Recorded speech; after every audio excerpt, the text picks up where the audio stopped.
Hello everyone and welcome back to episode 223 of your favourite Formula 1 show. Yes, Jamie and I return yet again with another episode of Knowing Wheel. Obviously last week we went through all of the action from the Chinese Grand Prix. From the Australian Grand Prix. I've already spoiled the intro. This weekend we're previewing the Australian Grand Prix. No, we're not. Jamie, We're previewing the Chinese Grand Prix. What did I say? Australian. What are you doing? This might be the worst intro I've ever done to the show, but the show must go on. Jamie, Brilliant. You've already interrupted me. I've done a terrible start. How are we doing, sir? I'm doing well, yes. Back in my own house. House? Added another... It is a house, I'll have you know. It's not one I own, but, whatever. Doing So why well. do you say my own house? Still slightly unwell, but we move. Hopefully I won't have to destroy your eardrums with a load of snot. But we'll see. I hope you don't go anywhere near my eardrums with your snot, sir, to be completely honest with you. But obviously, last weekend, Lando Norris took victory in Albert Park. Will he make it 2 from 2? Zach Brown has already claimed we're heading into the Lando Norris era, which I think is incredibly cringe-inducing, and even I don't want to see that. He's got to be doing it tongue-in-cheek, surely. There's no way he's legit after This Norris is Zach Brown. He's won 2 races in a row. The first driver that's not called Max Verstappen to win back-to-back races since 2021. Yep. And he's already claiming a new era. So, interesting. It's here, Jamie. It's here, and it's beautiful, I think. But we have got a few bits and pieces to actually talk about for Shanghai, don't we? First of all, before we do that, though, I just want to say a massive thank you to everybody for the continued support. Last week's podcast did really, really well. So, welcome on in to all of our new viewers. We are at 877 subscribers, so if you want to start taking some earnings away from Google and putting them in our pocket, please make sure that you hit that sub button as well. Once we get to 1,000, we can start monetizing the show officially on the YouTube platform. So please do consider that. Help us get one step closer. But the big news leaving Australia, wasn't it, Jamie, was the fact that I'm pretty certain it's one of the earliest we've ever seen it, but we've already had a technical directive coming in ready for Shanghai. Yeah, and obviously flexible wings is kind of a very hot topic in Formula 1 these days, because everyone, it feels like, tries to flex as much as possible despite it being in the rules that they've got to be stringent. The only Jamie thing that's loves not to stringent flex his marathons. is I actually haven't mentioned it yet, so you're the first one, but thank you for mentioning it. The medal's up behind me, by the way. Is it? Brilliant. You can't see it on the camera, but it's on the top. Oh, that's a shame. Sorry, where was I? Oh, yes. Testing, well, the rules say they're stringent, but the tests are not particularly stringent, so you can get away with a bit of flexing. This technical directive is for the front wings to stop, as a more stringent test on the front wings, which people are saying will, if anything, hurt McLaren and generally help Red Bull, because Red Bull always run their car really stiff anyway. And McLaren are the ones who people claim are the most susceptible to flexible body parts. The big one is the rear wing TD that's coming in Spain, isn't it? Or is it after Spain or for Spain? For Spain, I believe. Yeah, and that's the one where people are like, McLaren are going to really be screwed on that. This one, I don't know if it'll have a massive impact, but it may do. And I think Red Bull will be pleased regardless going into the weekend, because it's got to hurt them a bit, surely. McLaren has. Well, it's quite a big change, though, isn't it, for the front wing? So at the moment, obviously, you're allowed, I think it's under 1,500 kilos of force. You're allowed 2 mil of movement, which obviously doesn't sound like a lot. But when you're talking about carbon fibre flexing is massive. Yeah. That's being brought down to 0.5 mil for Shanghai, because obviously the teams have only got a week to sort it out, and then down to 1/4 mil ready for Japan. Which, if you're already using most of that 2 mil, to have to try and cut that down by 87.5% is a big ask in just a few weeks. Yeah, it's a bit crazy. And also, the closer, obviously with ground effect era, even before ground effect, the closer you get your rear wing, your front wing, to the floor, every mil is a few points of downforce, which is how they measure, obviously, the downforce of the car. So if some of your downforce is generated by getting your front wing as close to that 2 mil limit as you can, then you're going to just straight up lose that. So if that's a key part of your car, and obviously all the car works together, then it could just be like have a knock-on effect of being like your side pod parts work less effectively, your underfloor, under tray, inside of the wheels, all of that could just be affected by having this problem of you having to change your front wings basically. So we'll see. I don't think it'll shape the order up hugely, but I would be surprised if we see the McLaren's half a second clear in qualifying again. Yeah, I think it's.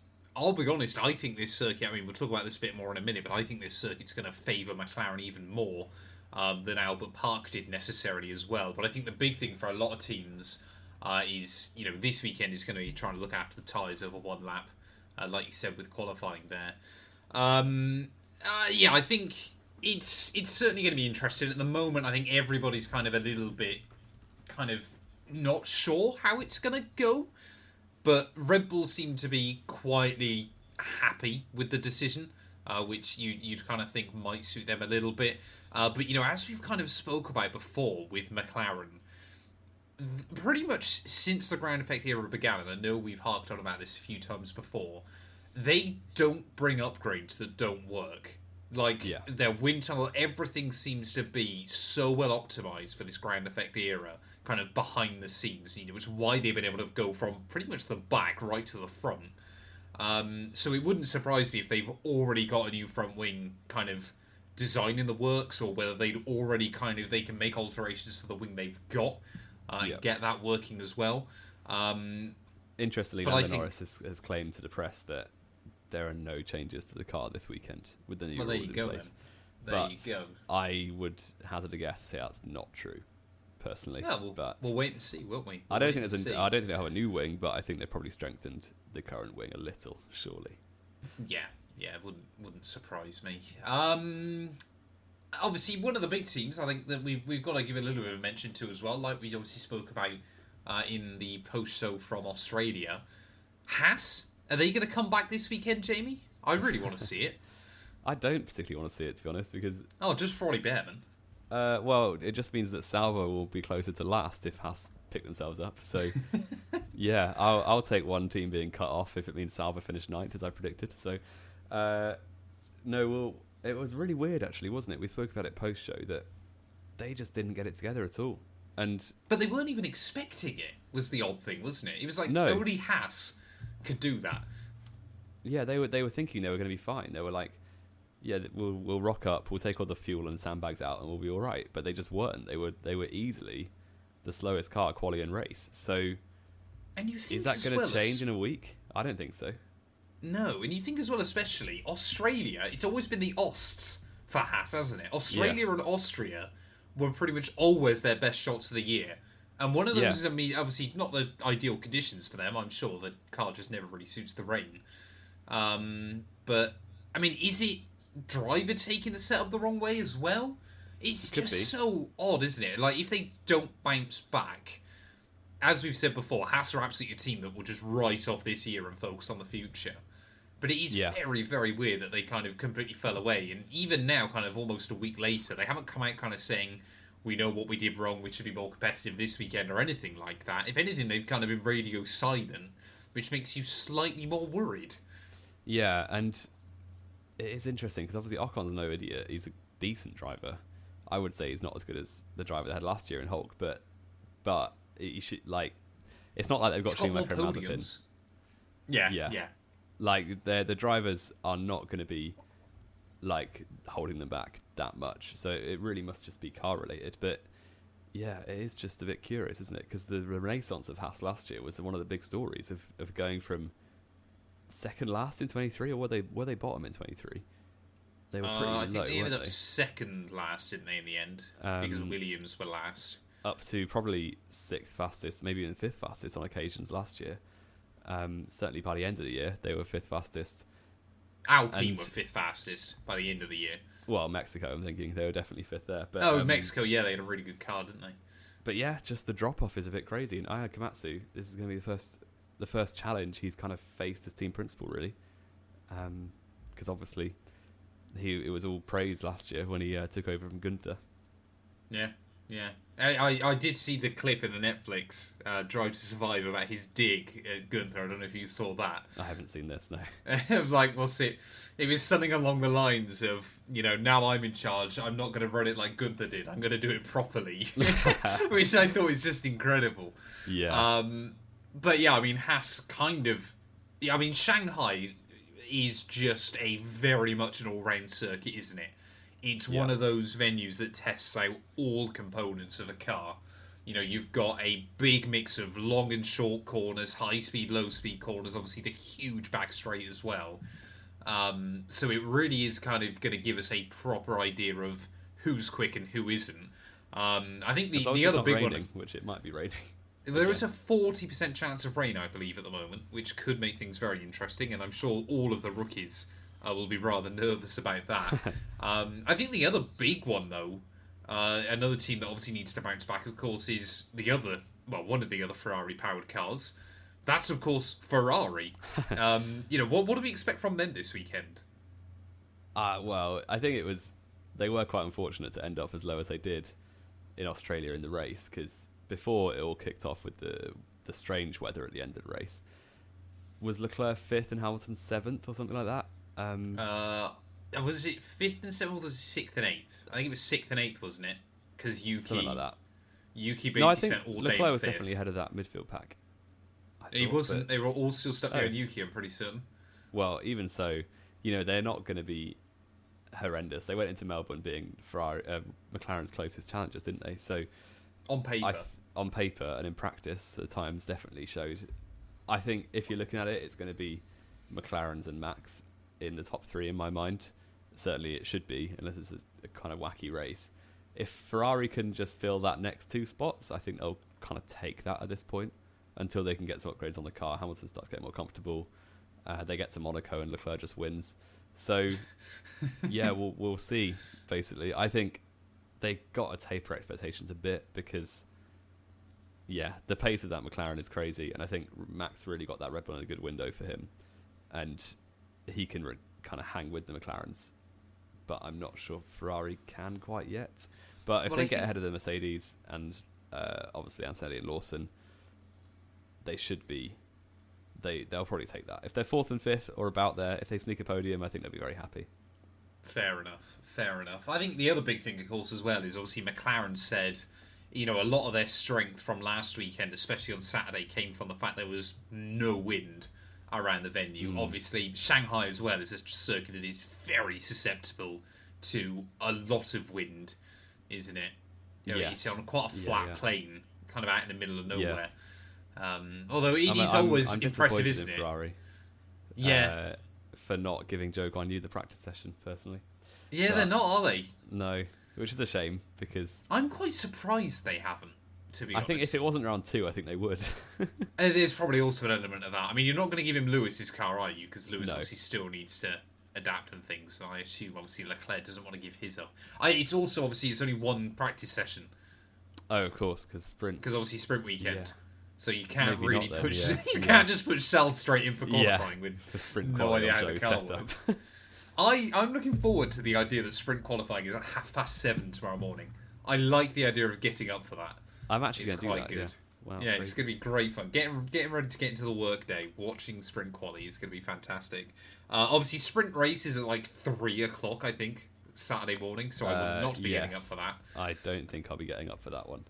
But then qualifying is 7 a.m. And yeah, then the I'll race get up is for quali. 7 a.m. Sunday. Oh yeah, obviously 7 a.m. JP. That's like a normal time to get up at the weekend. Exactly. So I'm looking forward to that. F1 Academy's back. It is. Who do we think is going to win this year? We spoke about F2 and F3 last week, so we may as well do F1 Academy. I think Dorian Pin, however you say her name, will win. She's French. She is French. Dorian Pin, there you go. Yeah, she came second last year. Really, it was her and pulling away from the rest of the field, if you pardon the pun. And Pulling's now not there because she's doing something else. What is it? F4B? F3? GP4, you mean? GP3. Something like that. Yeah. It's not F1 Academy anyway. So no. Dorian Pan should, unless any of the new drivers can get towards the front. Dorian Pan should have it her own way, really. Well, let's be fair. If we go back through the 2024 F1 Academy, Abby Pulling came second in Jeddah Race 1, third in Zandvoort Race 2, second in Qatar Race 1, and then DNF'd Qatar Race 2, which nobody got points for anyway, so I can't even remember. I think she actually won that race, but just no one got points for it, apart from Dorian Pan, who got fastest lap. Apart from that, she won every other race all year, with Dorian coming first, obviously, in Jeddah Opener, second, third. She was a little bit all over the place throughout quite a few races, actually. Got a few more wins. I think it was basically just her and Abby Pulling that won every race of the campaign. But it wasn't... She was only 40 points ahead of Maya Veig by the end of the year. So there is definitely... I think, hopefully, this season, obviously with Abby Pulling gone, it'll be more interesting. But ultimately, I think the big thing still is, isn't it? There's just not enough cars. And especially for a lot of the circuits they race at. I mean, what the is cars the are really calendar small this as year? well. Because they're F4 equivalent. cars. F4 F4 cars. Yeah. So, I mean, you've got this year, obviously, Shanghai Round 1, which is probably one of the better circuits for them, I would think. That's Jeddah a big Race circuit, 2 isn't is... Well, it's a big circuit, but at least it kind of allows you to race a little bit. Jeddah, you'll just string out. Miami, you'll probably just string out. Montreal might be okay. Zandvoort, which no one can race at anyway. Singapore, you can't really do a lot in these kind of cars there. And Las Vegas, which will just be chaos. They really don't do themselves. Like, I understand, obviously, they want to put the drivers kind of in front of the most eyes.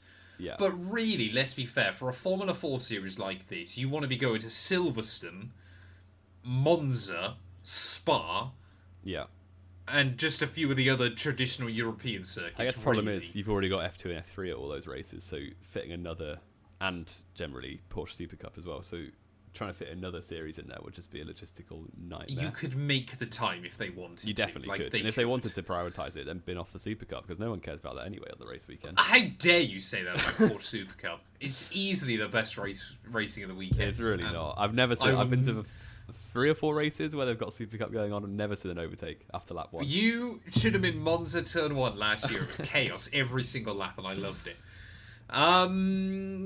We completely forgot as well, Jamie. There might be a Thai Grand Prix soon.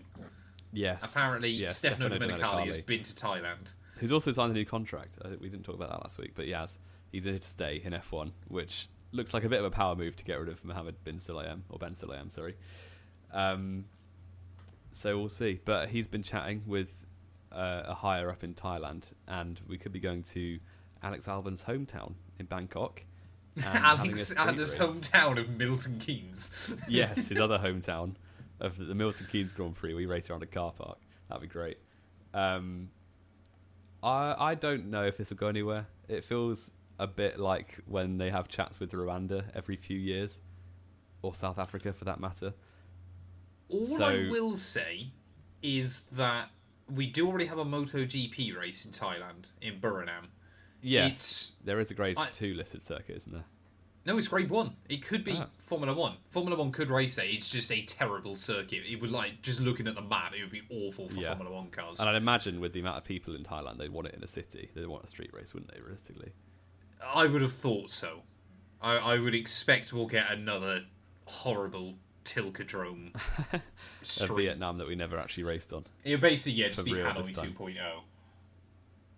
Yeah, we'll see. It but does annoy if me how Albon many keeps street on circuits we get. rising his stock like he did in Melbourne, then, Yeah, it could be. I mean, you could easily probably turn, especially if it is a street circuit, you could turn around for 2027, I would have thought. Yeah, probably. Yeah. Which isn't a million miles away. But again, it's that question of where do you get rid of? Because like we've said, Imola will be going, Mexico. I would have thought. Mexico will definitely be going now. I can't wait for there to be no one there this year without Checo. Catalonia? Soon. Well, that's obviously already being replaced by Madrid, though. It's not, though, is it? Madrid won't happen. No, it's already got a name. If you're not seen, it's going to be called the Mad Ring. Or the Madrid, I think. I don't know. I heard funding for it is struggling, so... No, it'll be there. It'll be surprised. It wouldn't surprise me if they get rid of it after a couple of years, but it will be there. It'll be one of those ones, when you get the first race at, Korea a few years ago. There's just nothing there around. They basically just You built say a few years 3 ago. miles of tarmac. 15 years ago. 15 years ago, yes, Jamie, I'm old, and what are you going to do about it? Let's do your quiz, Jamie. I think we're bouncing around from topic to topic, but we've got a few random bits to list off. So, Jamie, when was the first Chinese Grand Prix? That's not your actual quiz. 04? 2004? It was 04. Who won the first Chinese Grand Prix? Oh, it actually wasn't Schumacher. Was it? Was it Raikkonen? It was not. This is already going off to a great It's start. going terribly. Was it Barrichello? It was Rubens Barrichello, there we thank you. Rubens Barrichello, Jamie, including this race, won 11 Formula 1 Grand Prix throughout his Formula 1 career. I know nothing about Rubens Barrichello. You've got no time limit. I could have asked you about David Coulthard, and that could have been really bad. You've got no time limit, Jamie. You've just got to tell me the other 10 wins. Oh, Which some of these I think you'll get very quickly, others you'll struggle Yeah, I know a few of them, but I don't know many. I know his son. As soon as you took get out one wrong, iRacing it's once. over. Yeah, he did. Let's start off with if you get ones one that wrong, I'm you sure go. about. Exactly. So, Monza 2009 Correct, that's one. in the Brawn. Valencia 2009, also in the Brawn. Correct, that's two. Those are the two I definitely thought Those you are the would get. bankers, yeah. Yep. And there's two more bankers, I would argue. He won a couple more times in Monza. I think he... Oh, the one where Schumacher gave it to him in Indianapolis 2002. Correct. That's good. That was basically redemption for Austria, for Austria, that year. wasn't it? I was trying to remember the year on that. Barrichello. You're His first 3 win, out of I 10 think so far. his first one was Hockenheim 2000. Correct. That was the other banker I thought you'd get in. Those are the 4 bankers I thought So you'd now have. I'm just guessing, basically, aren't I? I think he may have won. He won Monza 02 or 04, or both. But I'm more confident about 02, so I'll go for Monza 2002. Correct. That's 5. Thing is, I don't know much about when Barrichello won. I just know when Schumacher didn't in those years. Yeah. His last win before Valencia was in 2005. No, it wasn't, because it was I'd only won one in 2005, and that was Schumacher. So it must have been late 04. But Schumacher won basically every race in 2004. Oh dear.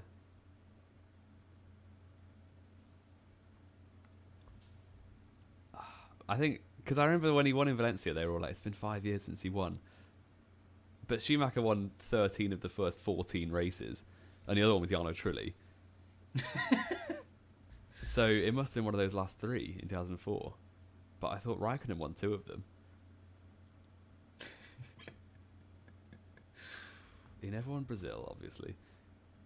And he never won Monaco. I don't think he won Monaco anyway.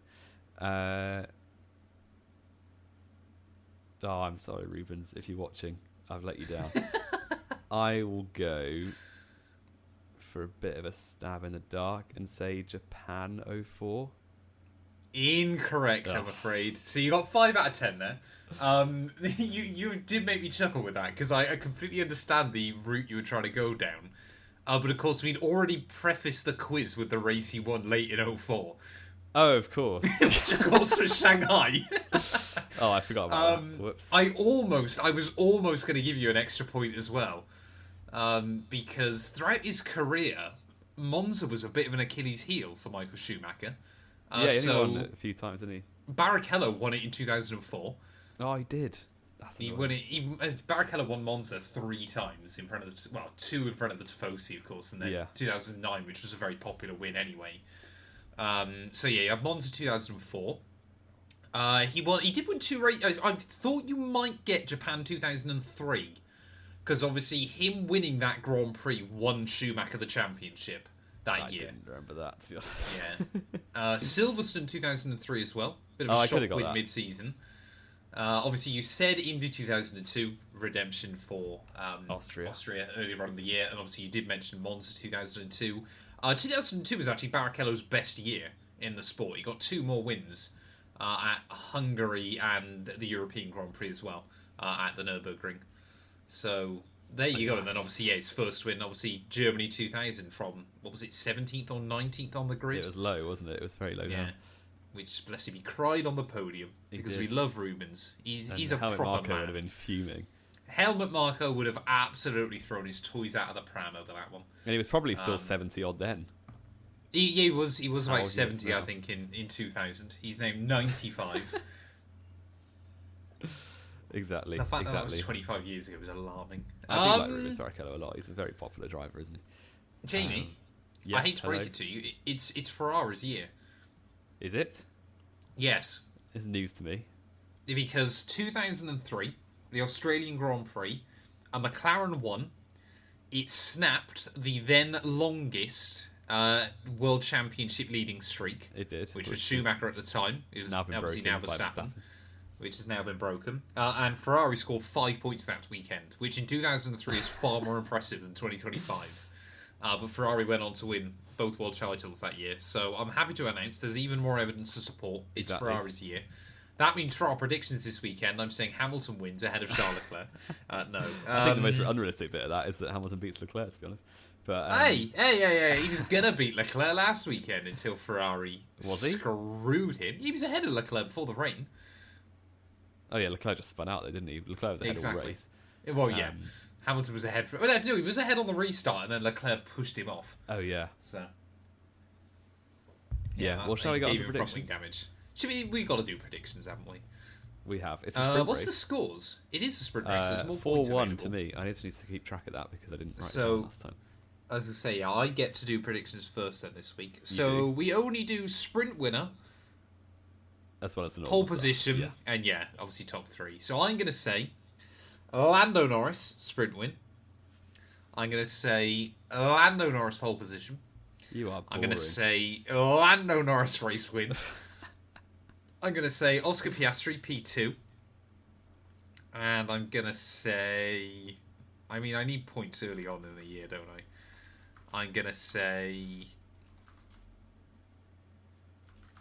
I've typed in who I think you're going to say.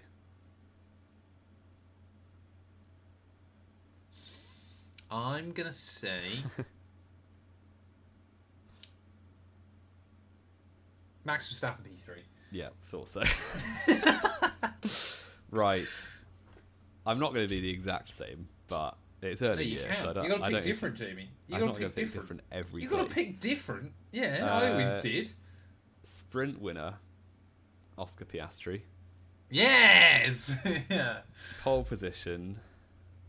I actually fancy Max for this. I don't know why. He didn't get pole here last year. Well, Norris got sprint pole, didn't he, in the wet? Yeah. Oh, he might have got real pole then. I can't remember.